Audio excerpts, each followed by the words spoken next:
Do you want to be in my video today? Are you going to be in my video? Should we make a video? Do you want to say hi to people? Do you want to just sit there and look cute? Okay, what do you think? Should we make a video? Oh, you want to take a nap? Well, let's make this video first. Let's make a quilt first, okay?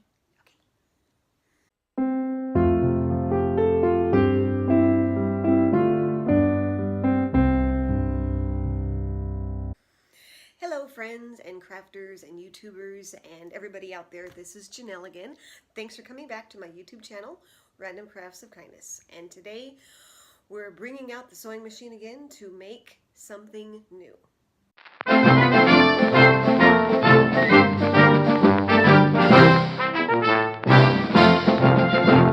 My husband and I have two friends who are having babies this spring, and we're so excited for them.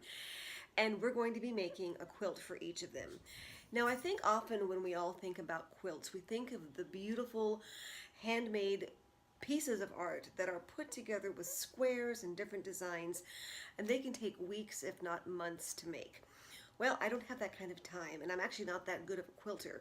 But what I have done before in the past is made some very soft quilted baby blankets that are unique for each little person, and that's what we're going to do today. Let me walk you through the key materials that you're going to need. First of all, this is called batting, and batting is the fluffy stuff that makes a quilt fluffy. This is the brand I got. It's called Heirloom Premium. I purchased it on Amazon.co.uk. If you're in the States, you can easily find this at Joann Fabrics, Hobby Lobby, probably Michael's, or any other sewing store that might be in your area. You're also going to need two different types of fabric that complement but are contrasting to each other. So for the front main part of the quilt, I chose this very just lovely toile fabric. This is a flannel, so it's fuzzy and it's soft and it's perfect for a baby. And I'm using the same flannel for the two quilts because one baby is going to be a boy and one's going to be a girl. And how I'm going to differentiate them is the fabric that'll be on the back of the quilt. This is the fabric for the baby boy. It's a lovely blue stripe. It's also flannel, and we have a similar pink stripe fabric that we're going to use for the baby girl. Today's video, I'm going to show you, we're going to be making the quilt for the girl. Our very first step that we're going to do to start the quilt is to piece together the three pieces: the back piece of fabric, the batting, and the top piece of fabric. We're going to pin them together and make sure that they're even and they're not puckering and they're straight. But first of all, we have to iron the fabric. And for those of you who don't really like to iron, I hate to break it to you, but it's kind of essential.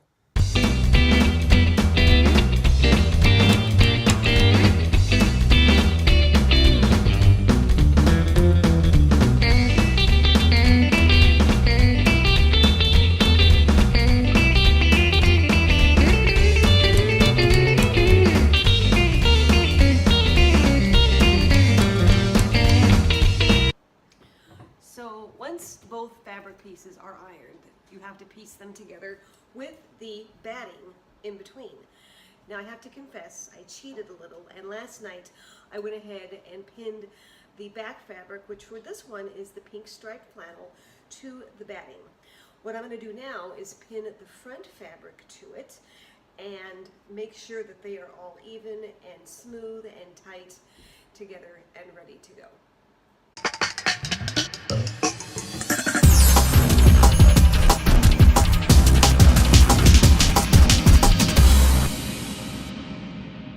So while I was pinning the two fabrics and the batting together, I realized that there were some things that were a little bit not quite even.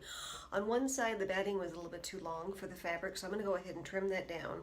And on the bottom edge of the fabric, I'm going to also even it out because there was some extra fabric and extra batting that didn't quite match up. But that's easy to do. Just make sure you square it off as best as you can and go from there.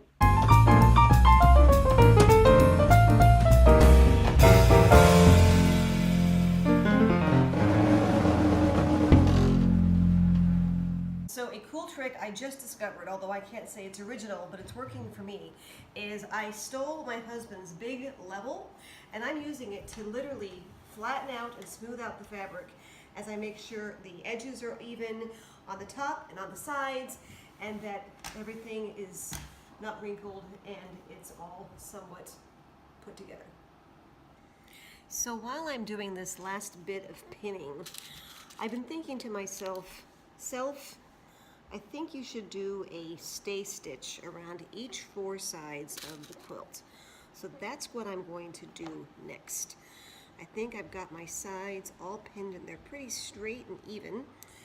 And I will whip out my handy dandy sewing machine. I'm going to do stitching along all 4 sides as close to the edge as I can. And then after that's done, we're going to take some lovely satin ribbon and we're going to edge the quilt with it like that.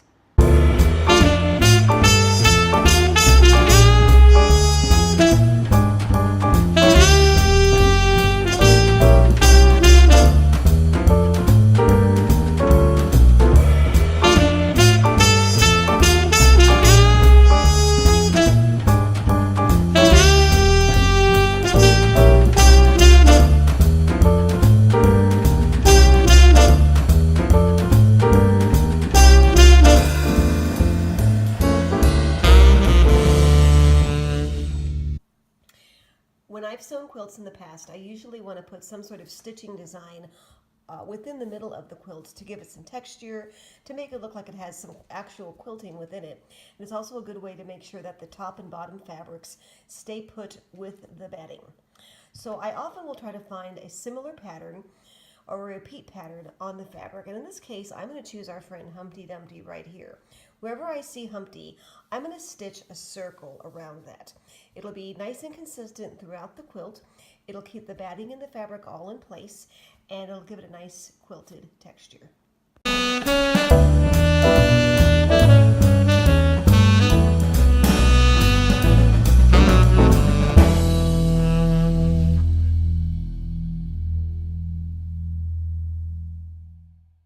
And Humpty Dumpty has been sewn. We stitched around every single appearance of our world-famous egg, who appears on this gorgeous nursery rhyme toile fabric. And so our last step is to put the satin trim edging on the quilt itself. So I began pinning the ribbon onto the quilt, and I realized that I wasn't quite sure whether I was pinning it evenly on both the back and the front. So I'm going to stop. I'm going to take the ribbon and press it in half so I have a seam that'll line up exactly on the edge of the quilt, and we'll be able to pin it from there. Now, one trick that I do when I put the ribbon on is I start it at the middle, in the middle part of the quilt at the bottom. That way, when I get to the corners, it'll be easier to smooth around the corner in one whole piece. And when I get to the corner, I will show you how I do that. Waffles, do you like making quilts? You don't really have an opinion, do you? Okay. So as I've started to do the pinning, I'm getting close to the very first corner of the quilt.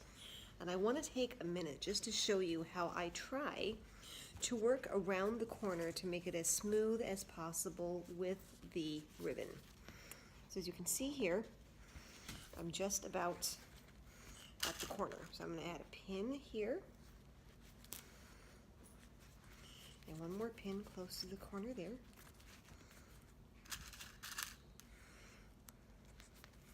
And then I'm going to try to basically make a square corner out of this ribbon. Basically pinching the ends pieces together and making a corner that looks like that. And then I'm just going to pin that together as carefully as I can and then continue down the length of the long edge of the quilt.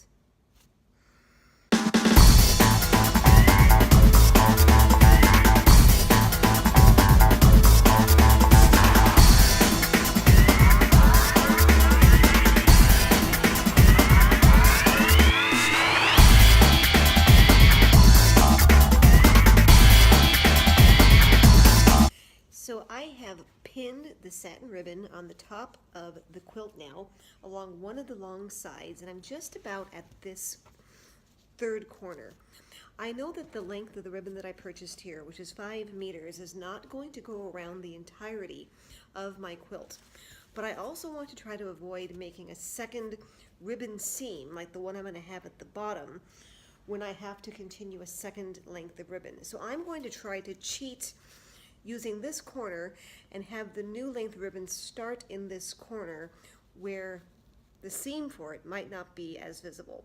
Let's see how I do. I'm going to pin this to the corner. And one of the things you want to be careful of as well is, you know that stay stitch that we did earlier to keep the batting and the two pieces of fabric together? When I pin the ribbon on, I'm making sure to cover that stitch so you can't see that stitch underneath, just to kind of make it look more finished that way. So I'm going to cut this ribbon off right there. This is just a little bit of extra batting, so let me trim that off. No harm, no foul. And then let me get the second piece of ribbon. Now where did I put it? Oh, it's over here. I'm back. So when I'm starting this new piece of ribbon, what I'm going to do is I'm going to take this edge, I'm going to fold it in, and I'm going to press it to give it a nice finished edge at the top. So we'll just press it here. My iron's still hot, as it were. And then I'm going to take this, cover it like that. And look how nice that looks. Like it never even happened. And we'll just pin that onto here and keep going.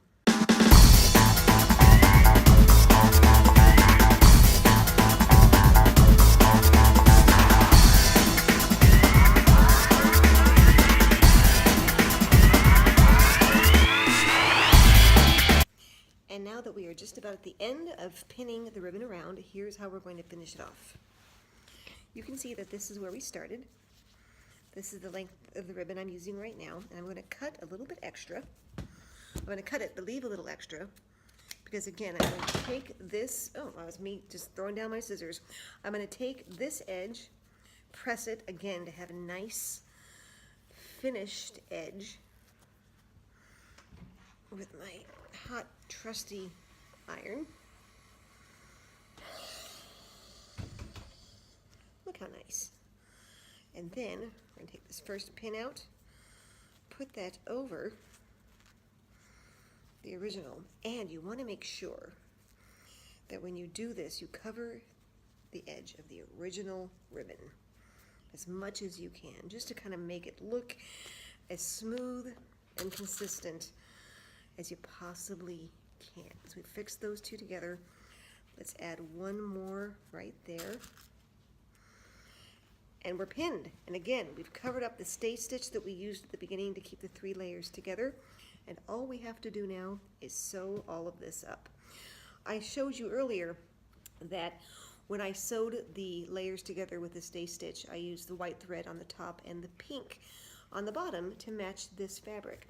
I'm now going to change the bobbin to a white thread so it's white on the top and the bottom and looks just as invisible as possible.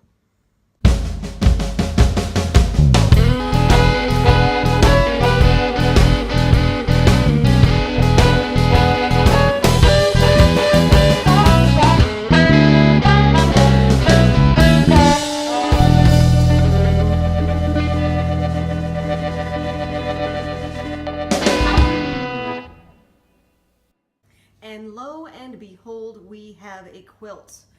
We have stitched the ribbon all the way around the top and the sides of the quilt. That's my daughter's hand. That's Elizabeth. You met her in the earlier video. And you can see where we did the embroidery around Humpty Dumpty. He's there, and he's there, and oh look, he's down there too. All in all, I think it looks pretty darned good, but there's one more thing I need to add.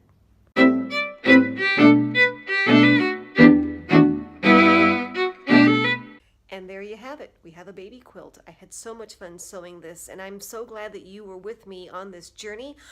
If you do try to do a quilt like this on your own, it really isn't that difficult, although I would say allow a good 4 to 5 hours or a full morning, and definitely do it in the morning hours when there's the best natural sunlight. I think you'll find that makes your task a lot easier for your eyes. Thanks again for coming to the Random Crafts of Kindness channel. I'm Janelle. I'm looking forward to doing many more crafting adventures with you. Please leave a comment down below with ideas of other craft projects and adventures you would like to see us do together. And as always, if you liked what you saw, please give me a thumbs up and do subscribe to my channel. I'll see you soon.